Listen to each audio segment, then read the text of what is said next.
Good evening. Good evening. Thank you so much for being here. I have to tell you, this is probably the most exciting class for me that I will ever have taught. And I've taught quite a few classes, but this is the class that encompasses my entire life's work. So I'm so excited. There's a little bit of everything in this. It's called the Trask Triangle. That's just a triangle is just a shape, you know. In fact, you can rattle a little gong inside of it and it goes ding a ding a ding a ding. But this triangle is it goes deeper and deeper and deeper. And you'll see. I can tell you that thousands of people who I have taught around the world have changed their lives.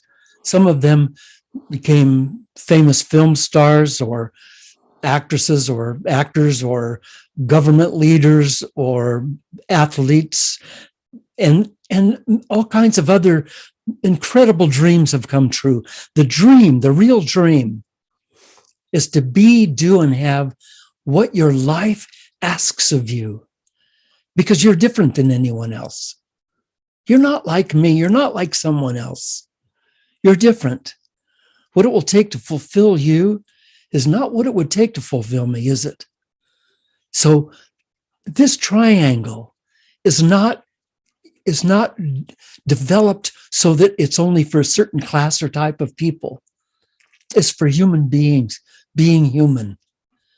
And so tonight, we're not going to do a lot of work with the triangle because tonight we're just going to get kind of kicked off. We're going to talk about how things go and what the class is about and just give you a good example of what's coming. Thank you for being with me. Thank you for honoring me by allowing me to present this course to you. I want to start off by talking about, and I'll give you a chance to talk in just a little bit, but I want to start off by talking a little bit about why we're here, why we're in this incarnation, why we came here to begin with. We aren't here by accident. Lightning didn't hit a puddle of mud somewhere several billion years ago and electrified a pollywog and taught it how to walk on two legs. We are here for a purpose. We are the divine. And incidentally, so is everything else, including the pollywog, divine. But you and I are a little different than the other creatures in this galaxy, and that we're given the ability to think and to deliberately create. Deliberately create. Now, I see spider webs, particularly with frost or with dewdrops on it, that are spectacularly beautiful, and I can't make one of those. So I can't say that I'm better at something than a spider or that a bird that makes an incredible nest. But they don't do that by thinking. They do that automatically. You and I think about something and then bring it into reality. We are deliberate creators. That makes us very different. That makes us part of the spiritual creation mind. Now, why are we here? Imagine with me, if you will, that Holy Spirit, God, Great Spirit, whatever you want to call that, huge presence. Imagine that it's like a huge presence. And in that presence, the mind in that presence says, I think I'd like to experience myself, but I can't experience, I'm just this presence. I mean, I'm just hanging out as this, how do I experience myself?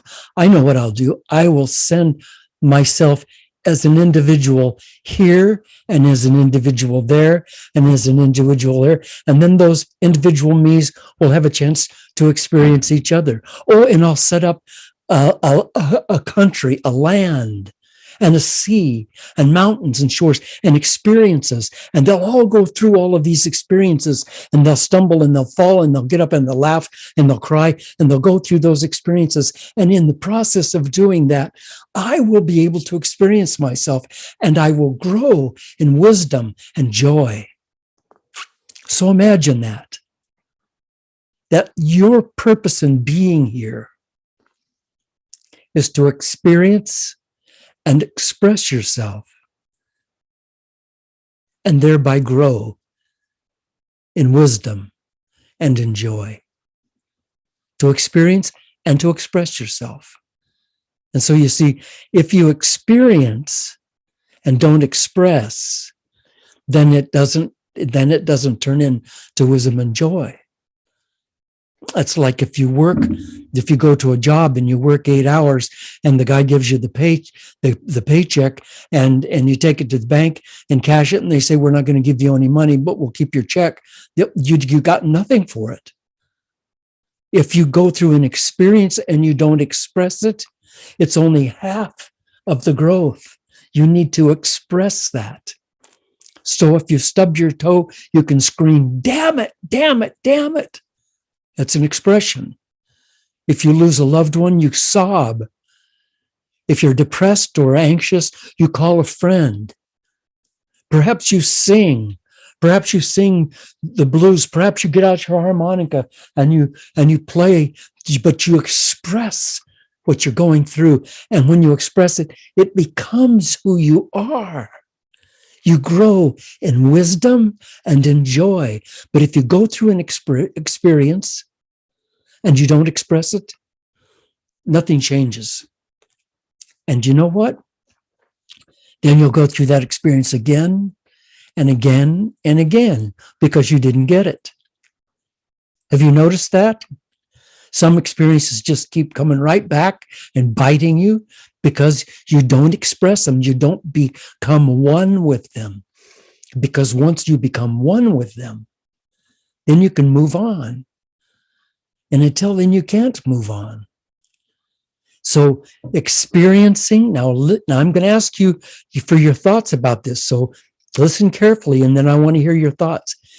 What you're doing on planet Earth, all you're doing here is experiencing and expressing. That's it. Now, if you can think of something else you're doing here, I'd sure like to hear it. You're experiencing and expressing. And sometimes we're experiencing and swallowing those experiences and holding them inside and not expressing them because we don't want to be embarrassed or because we're angry and nobody will understand or whatever. But if we express the experiences, we grow in wisdom and joy. And the reason you're in this class tonight, the reason you're here is because you've done that. There are hundreds of people that are not here tonight who don't quite see why this would be important. Because perhaps they have not expressed their experiences and grown in the wisdom that was wide enough for them to see this as their next step. But you did, and you're here. So I'm going to hush for a little bit. I want to hear your thoughts about experiencing and expressing and how that's worked for you in your life. We've got Richard ready to go here. So let's go, Richard. Spotlight him. Yes, hi, Bob. You'll remember me as Rick. Rick, I recognize your voice. Of course, Rick. Thank you for being here, my old brother. My God. It is my pleasure. Oh, man. My pleasure. This guy, I have got to tell you, this guy and I go back for half a century. He wrote the foreword to the book in the first edition of the book that we're now studying, Romancing the Soul. And the second edition.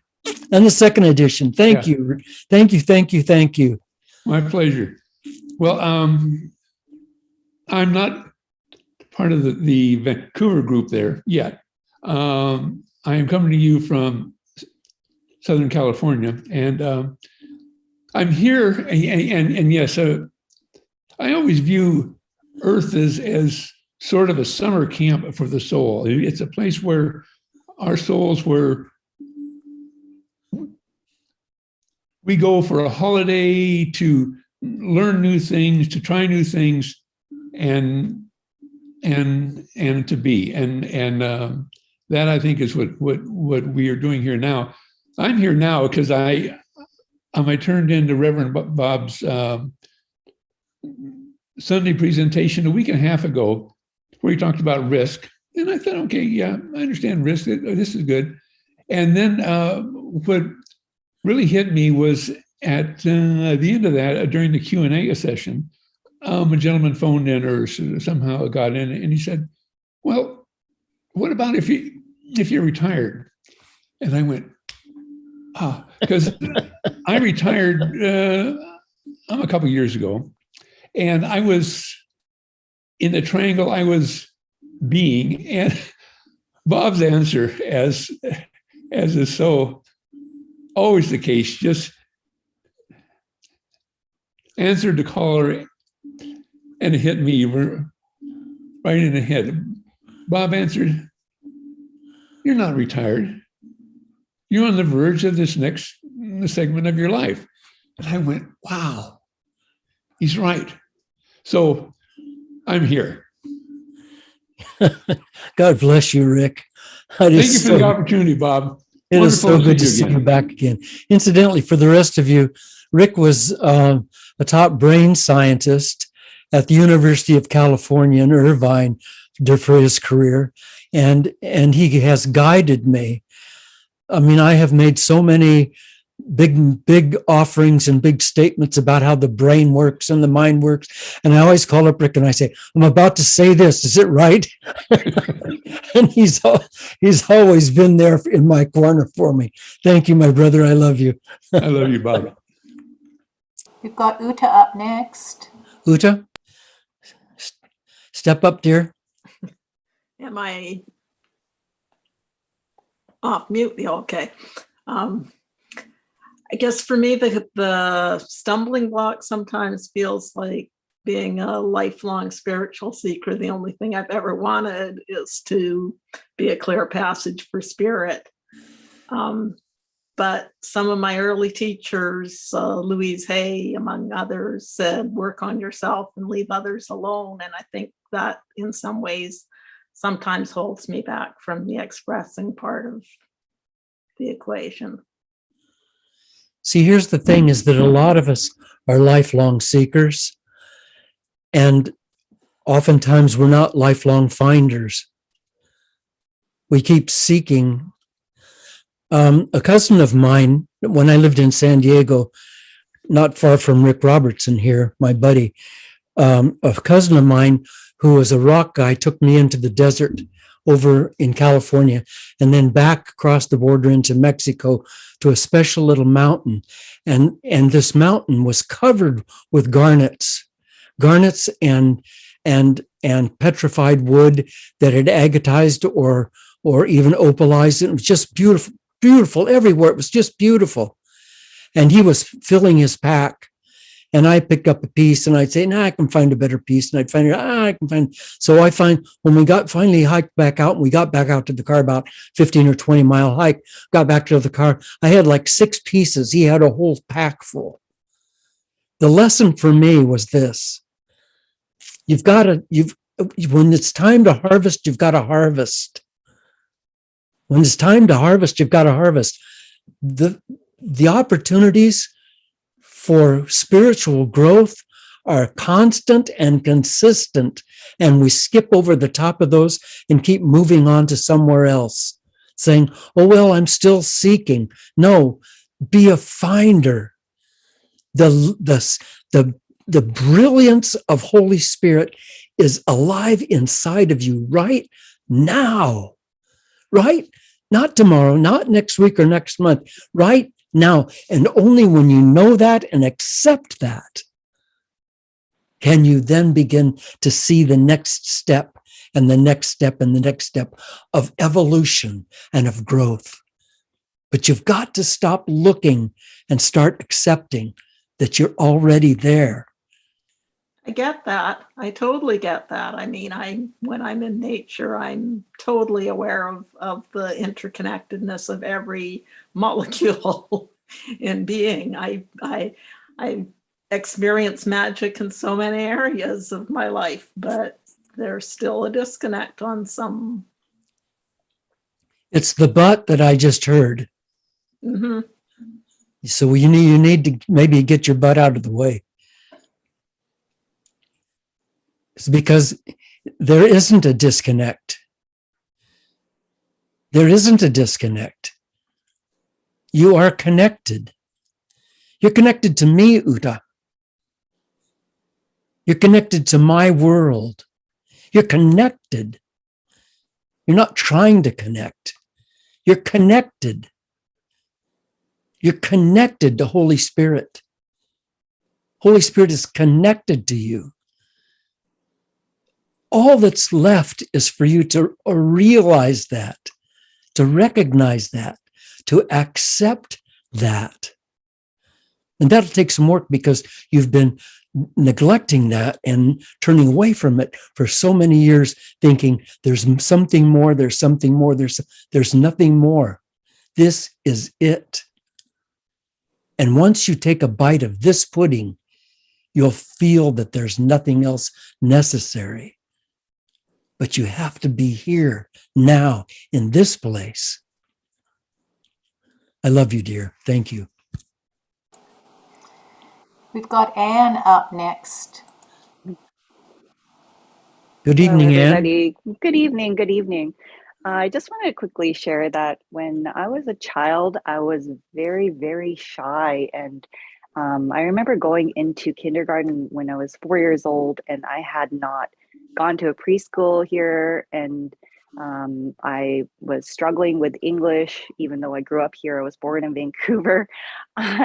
We spoke Japanese at home. And so when I got to school, I was very, very shy. But my father had the same message for me all the time. And we would go to a park and there'd be all these kids. And I didn't want to play with anybody because I was scared. And he would say, be brave, be brave. And I still hear that voice in my brain sometimes because it really connects me, and it has helped me so much over the years to help to express myself and get over my shyness, because I still have it, even though I'm grown up and I've been through so many positions of leadership in my life. And I know that I was a concert master in an orchestra, and throughout my life, like I keep going into these positions at work where people are looking up to me for help and things like this. And yet, I still have this bit of shyness. So I just keep expressing myself, and I keep that be brave inside my head and in my heart. And in fact, my dad was really a child magnet in those parks because he was always encouraging the children to be brave. And he just had this natural energy where children, I guess they were like, I guess he was like Nancy, and they just loved him. And so he has a park bench now in that park in Ladner where I grew up, and it says "Be brave" with his name on it. Yeah. Anyways, I just wanted to share that. Thank you, Anne. I know you fairly well, and I can tell you that your father's messages were very strong inside of you, because you still are brava. You still are moving forward and reaching out and grabbing the golden ring as it goes by. And the thing of it is that all of us, well, not all of us, I guess, I certainly am shy.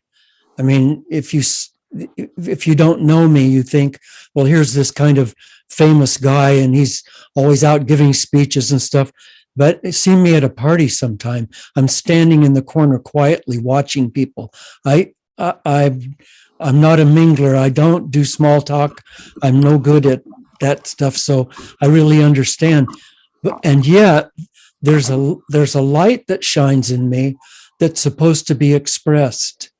And so I step through that and express it. And the reason I say that, Anne, is that there's a light inside of you that must be expressed. And so you need to step through the shyness and honor the light more than the shyness. And I see you doing that quite often. Thank you. Thank you. So let me go away from this for a minute and talk about something else. And that's that until we're committed, and I'm talking about this class, because this class, this triangle class is an opportunity for you to accomplish what you never ever will ever be able to accomplish without it. As Goethe said, until one is committed, there's hesitancy, the chance to draw back, always ineffectiveness. Concerning all acts of initiative and creation, there's one elementary truth, the ignorance of which kills countless ideas and splendid plans. That the moment one definitely commits oneself, then providence moves too. All sorts of things occur to help one that would never otherwise have occurred. A whole stream of events, issues from the decision raising in one's favor, all manner of unforeseen incidents and meetings and material assistance which no man could have dreamt would have come his way. Goethe, one of the great philosophers of all time in the human race, said this, was repeated by William Murray many, many times, so many times that I thought that William Murray actually said it, was the first guy to say that. William Murray was a mountain climber. He climbed all the tallest mountains, led groups up the tallest mountains, and he used this. Until one is committed, there's always hesitancy, the chance to draw back, the chance to kill the initiative. But when you commit, then providence moves too. Holy Spirit moves too. And all manner of things come forward to assist you. So in the beginning, in the Old Testament, in Genesis, there's a passage that says, in the beginning, all was darkness and void. And then God said, let there be light. And there was light. And the light shined in the darkness, and the darkness grasped it not. Now, here we are in Genesis at this moment, in the beginning. And the beginning starts at the very end of my nose, the very end of your nose. That's the beginning. And beyond that is all darkness. You have no clue what's going to happen in the next instant, the next hour, the next week, the next lifetime. You have no idea. It's all darkness and void. And then God said, that's you. Let there be light. And you step forward into the darkness, trusting that there will be something under your foot when it comes down. And there will be something under your foot when you come down, because your commitment brings providence, brings Holy Spirit, brings the majesty of creation with you into that moment. If you sit back and wait, nothing happens. When you step forward, you create a new reality. You bring light into the darkness, and the darkness doesn't grasp it. You've heard me say this before. You can take a small candle the size of this toothpick, and you can light it and hold it in the darkest night, and the darkest night can't swallow up the light. It'll just keep right on burning. You are the light. You are the light of eternity. You were never born. You will never die. You spend a little while in this human physical body, but this is not who you are. That experience that you're feeling through your body right now, that tingling in your head, in your scalp, and your fingertips and toes throughout your body, that's the presence of you in this body. Someday you'll move out of this body, and the body will collapse and turn back into dust. But that body is not who you are. You're light. You are a creative energy. You are a creative intelligence. You are eternal. And in your time here to make your life work, to make this class work, you need to commit. Don't look at yourself very carefully. Look at yourself very carefully and see whether or not you say this. I think let's see. I think I could. Well, let's see. I don't. Well, I'm not. Does that if that's who you are, just stop it. Just do it or don't do it. But commit. I'm going to do this, and then do it. If you're going to be in this class, make yourself a deal. Do it with all of your heart, with all of your passion. I know we're connected only through the internet. Doesn't matter. We're connected anyway. We're all one body. We're all one person in multiple bodies. Commit. And let that commitment take you forward into life. So now we're going to go do some breakout rooms. And in the breakout rooms, those of you who haven't done this, it gives you an opportunity in a small group to talk and to listen and to share. And the question tonight is, can I make wisdom and joy the purpose of my life? Can I make wisdom and joy the purpose of my life? Please stay on question. Please stay on question. You're going to have a half an hour in your breakout rooms. When you come back, we'll find out what happened.